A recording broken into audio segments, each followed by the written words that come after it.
Ya, kepada seluruh masyarakat Indonesia yang saya cintai, kiranya apa yang pernah kami lakukan dalam video itu dapat menyinggung perasaan saudara, kami mohon maaf ya, sedalam-dalam. Motivasinya apa, Mas? Terima kasih. Mas diulang mas, tidak paham itu? Diulang mas, diulang. Ayo, Ya. ulang. Udah. Oke, Yang satu lagi nanti di sini juga ada.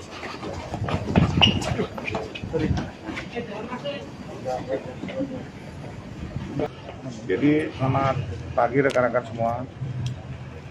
Pada hari ini kami menyampaikan terkait penangkapan terhadap saudara HR yang dilaksanakan oleh tim gabungan dari Polres Lumajang, kemudian di Krim Polda Jatim, dibantu oleh tim dari Krimkum Polda DIY.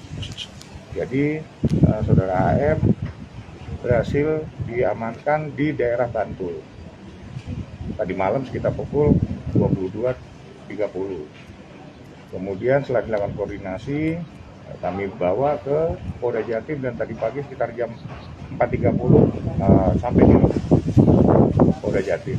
Dan saat ini kita lakukan pemeriksaan dan kami perlu sampaikan kepada rekan-rekan bahwa proses pencarian ini memang kita melakukan koordinasi dengan beberapa Polda, yang Polda NTB, Jogja, dan Polda Jateng.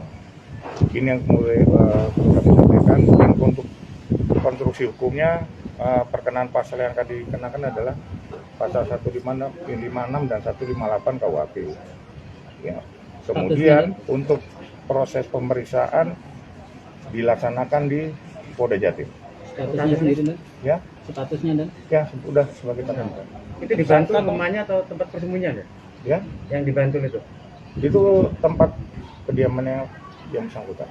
rumah. Tapi diamankannya di jalan. Itu benar relawan dan ya? Ya nanti masih dalam pendalaman, kita masih melakukan pemeriksaan. Waktu Pak. pencarian polisi itu kemana aja? Waktu pencari polisi itu Ya, jadi dari informasi pertama yang dapat kami sampaikan setelah kita melakukan pemeriksaan awal kepada yang bersangkutan bahwa pada saat kejadian itu pada hari Sabtunya, kemudian yang bersangkutan langsung kembali ke Jogja, Artinya tidak berpindah-pindah tempat? tidak berpindah-pindah. Dan dia sendirian atau sama tim atau teman-temannya Masih saat kita itu? dalami. Terima kasih sudah nonton. Jangan lupa like, subscribe, dan share ya.